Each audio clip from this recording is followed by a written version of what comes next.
I had been on the force for about 3 months when the call came in. It seemed routine at first. A domestic disturbance, loud banging, some yelling. But when I reached the apartment building, everything felt off. The hallway was unnervingly quiet. The only sound was that heavy thud of something hitting a door over and over. I followed it down the hall, my heart pounding in my chest. Something told me this wasn't just a regular noise complaint. I turned the corner, and that's when I saw him. A large man unsteady on his feet, swinging an axe at the door. The way he moved was slow, almost lethargic. He looked either really drunk or messed up on something. But whatever it was, I wasn't about to take chances. I drew my taser and shouted, "Put the axe down, get on the ground." He stopped for a split second, locking eyes with me. For a second, I thought maybe he'd listen. Maybe this could end without anything crazy happening. But before I could react, he spun around and came charging at me, axe raised high. I didn't think twice. I fired the taser. The darts hit him, and he went down like a sack of bricks, dropping face first onto the floor with a sickening thud. My heart was still racing, and I stood there, still processing the speed of it all. Then something unexpected happened. A soft groan escaped him, and I realized he'd completely lost control of his bladder. It was a jarring moment. I knew this guy wasn't just drunk or high. He was in crisis mode, and that made everything feel even worse. Something was terribly wrong, and I had an awful feeling that it had to do with whatever or whoever was on the other side of that door. I called for backup, making sure to keep my taser trained on him. I wasn't taking any risks, even though he was down and unmoving. When the other officers showed up, we cuffed him and rushed inside. The woman was huddled behind the door, barely conscious, her body shaking. Her face was a mess of bruises and cuts. It was clear this hadn't just been a bad night. This had been days, maybe weeks of abuse. I felt a sinking weight in my chest as I realized just how close we came to being too late. If I'd hesitated for even a second, who knows what might have happened to her. We got her out, and I stayed with her as the paramedics checked her over, my mind racing with everything that could have gone wrong. As they took the woman to safety, I stayed behind with the man. He was arrested for forcible confinement, but honestly, that wasn't what stuck with me.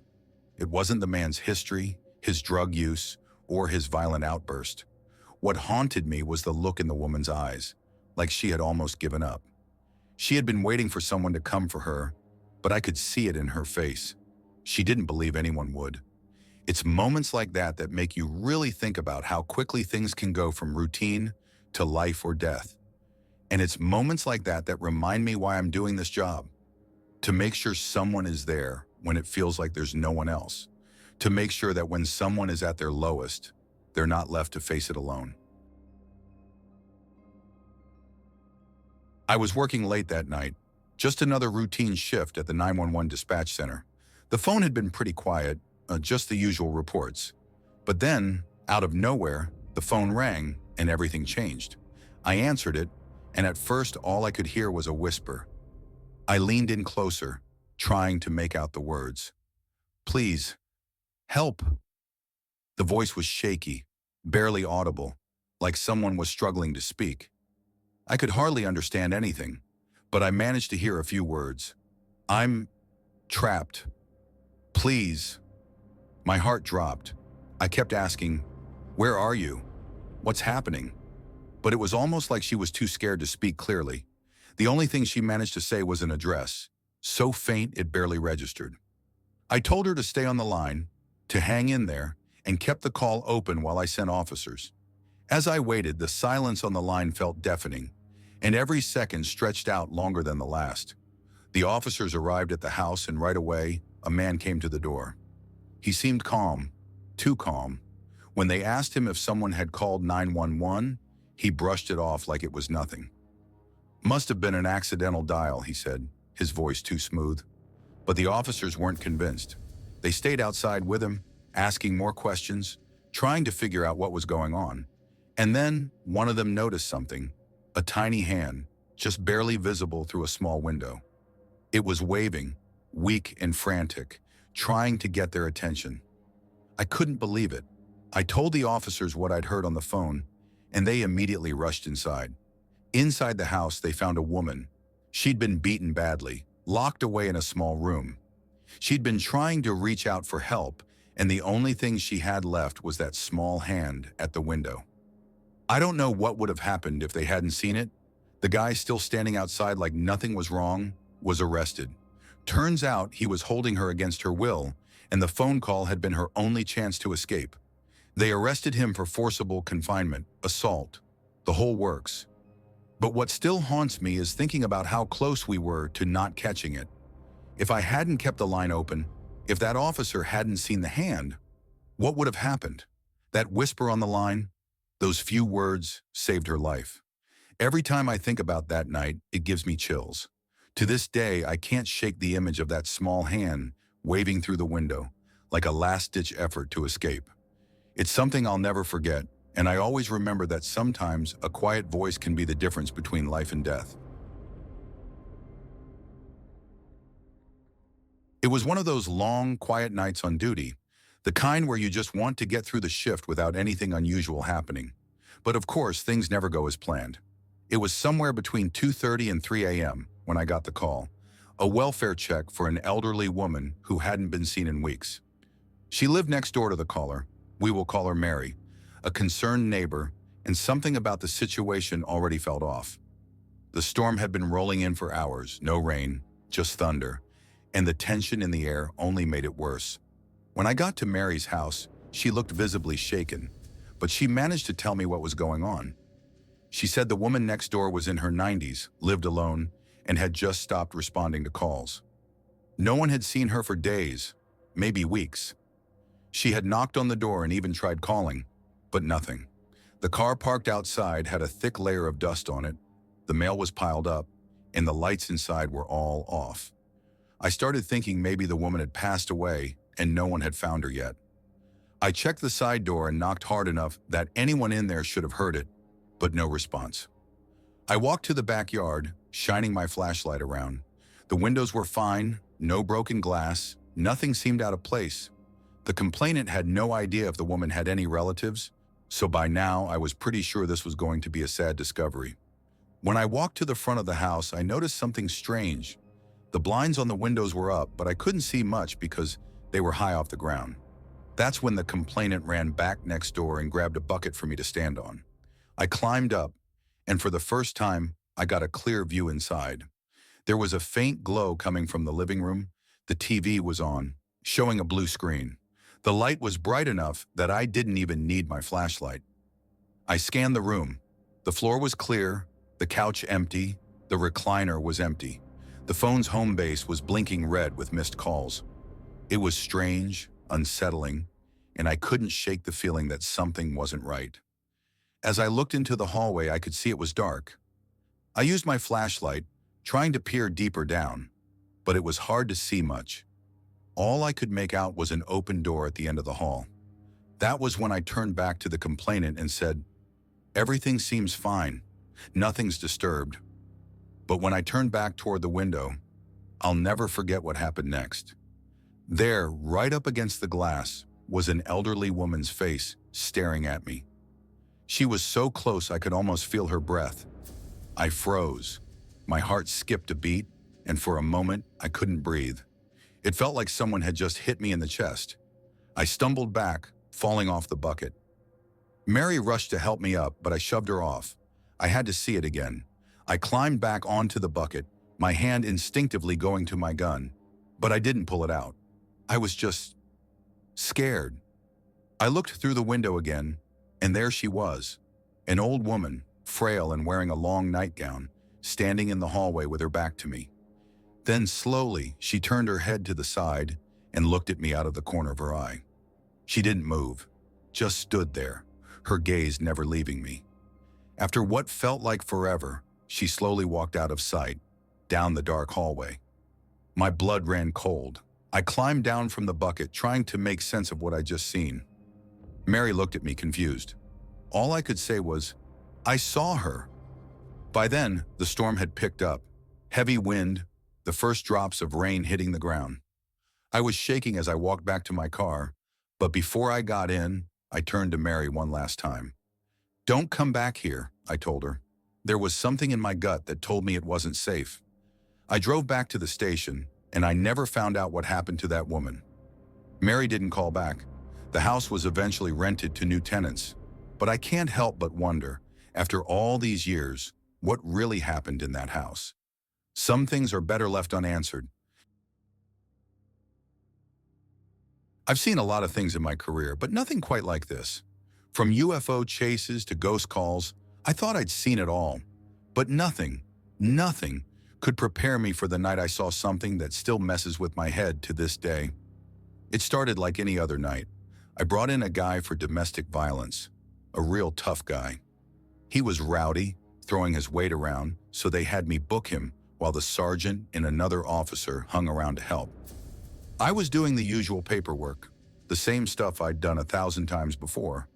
But when I glanced over to cell 1, that's when things got weird. In that cell there was a man, short hair, glasses, a white t-shirt. He was just standing there, staring at me. No movement, no sound. I thought nothing of it at first. Maybe it was just another prisoner who didn't want to make a fuss. You know the type, quiet, just biding his time. But I didn't want to deal with him either, so I ignored him and focused on the booking process. I finished up and walked past his cell, escorting the guy I just booked to his new cell. I didn't think much of it until later that night, when the sergeant asked me to do a head count of the prisoners. We were trying to figure out who was ready for transport to county, so I grabbed the paperwork and went into booking. That's when I froze. Cell 1 was empty. No one was in there. I thought I was losing it. I double-checked everything. Checked the head count, checked the paperwork again. Nothing was off. No one had been moved. No one had been released. So I went to the sergeant, panic setting in. He looked just as confused and started calling the detectives. But no one had seen anything. No one had moved the guy. We even checked the computer system again. Everything was accurate. The man from cell 1, the one I'd seen so clearly just hours earlier, didn't even exist. We were stumped. So we went to dispatch to check the surveillance footage. We rewound the tape to where I was booking the prisoner, then fast-forwarded to when we all walked out. We paused the video, staring at the monitor, and that's when it happened. As soon as we all walked out of view, the man in cell 1 vanished. 1 second he was standing there, and the next he blinked out of existence. Gone. Just like that. We couldn't believe it. But things didn't end there. We tried to transfer the footage to a DVD and USB drive, but when we played it back, the guy didn't even appear. It was as if he never existed in the first place. We had no explanation, no clue what had just happened. And it didn't stop there. To this day, we hear strange noises in that area, see things we can't explain. Prisoners in the detox tank have been heard talking to someone in the direction of cell 1, even though the cell is completely empty. I've never gone back into booking alone, not after that night.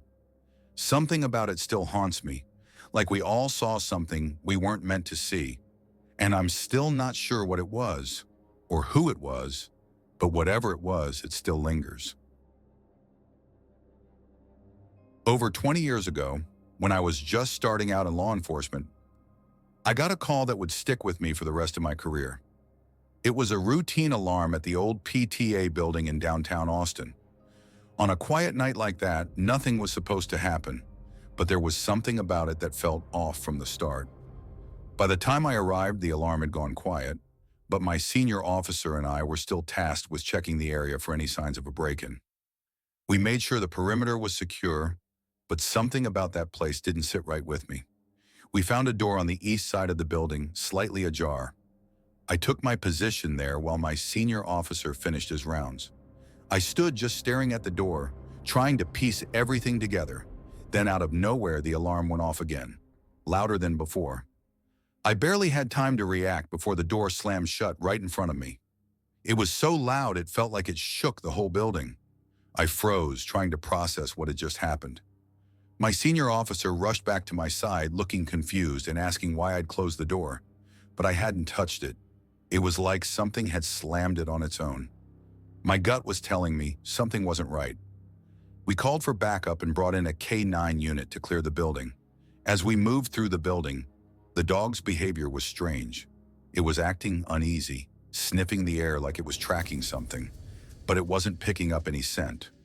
We searched every corner, checked all the rooms, but there was nothing there. No break-ins, no signs of anyone hiding. As we were securing the building, the key holder finally showed up.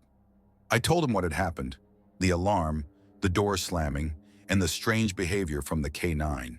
He didn't bat an eye. Instead, he casually said, "Well, you know this place is haunted, right?" I was taken aback. Apparently, the building had a history. There was a secretary who had worked there for decades. After she passed away, reports of strange happenings started surfacing. Papers flying off desks, doors closing on their own. Even people feeling like someone was watching them when they were alone. The key holder said that she still showed up for work every now and then, even after her death. Now, I'm not a superstitious guy, but after hearing that, I couldn't help but feel uneasy. The air in that place felt heavy, and it was hard to ignore the feeling that something or someone was there with us. The next time that alarm went off, I wasn't eager to rush in. The thought of walking into that building alone was enough to make me hesitate, and I wasn't the only one. After that night, my senior officer and I exchanged a look. We both knew what we were thinking. Next time the alarm goes off there, you're going in first. It was a little after 2:30 a.m. when the call came through. My partner and I had just finished with a routine traffic stop, so I wasn't expecting anything too out of the ordinary. The call was for a welfare check, a woman who hadn't been responding to anyone. Her ex-boyfriend had been receiving texts from her, something about wishing things hadn't ended and that she couldn't go on without him. I don't know what it was about his voice, but something in it told me this was no ordinary call. We arrived at the apartment complex and the whole place seemed too quiet. No lights on in the hallways, no sounds of life coming from behind any doors. Just still. I knocked on her door, called out to her, but there was no response. So we tried calling her, and I could hear it ring from inside.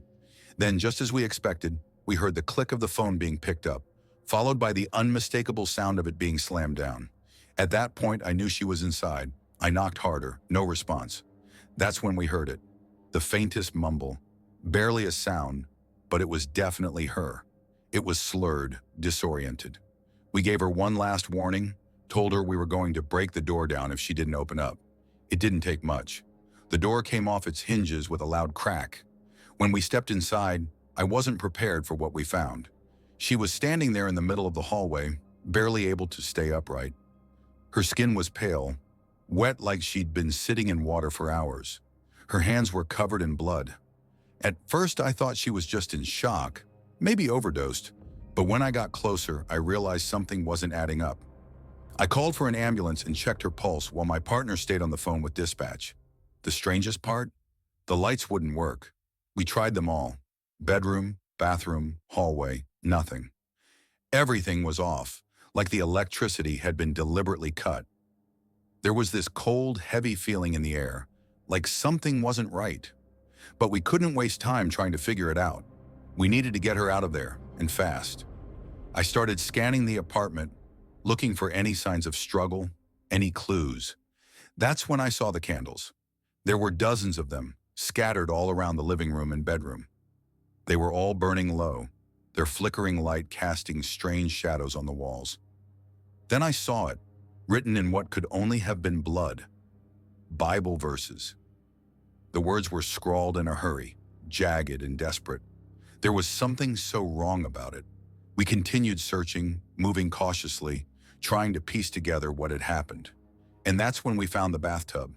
The water inside was thick, dark, brown with what looked like old blood. It was almost as if she'd been sitting there, trapped in it, for hours. How she was still alive, I'll never know. We managed to get her out of the apartment and into the ambulance, but I couldn't shake the feeling of dread that settled over me once I stepped outside. I don't know why, but the whole scene felt off, like something I wasn't meant to witness. The apartment was eerily quiet as we left, and I remember looking back, thinking about the Bible verses, the candles, the blood-soaked water. It didn't make sense. By the time I got to the station, I was trying to piece it all together in my head. I kept thinking about her eyes, how they were dull, lifeless. I wondered if she even remembered what happened, but I never found out. The next day, I tried to get more information, but the apartment had already been cleared out. New tenants moved in, and the case went cold. I never heard anything more about her, but I can still feel the weight of that apartment, like the darkness inside it is still waiting for someone to figure it out. Something about it stayed with me, and I don't think I'll ever forget that night. Some things just don't make sense, and some things, maybe it's better we don't know.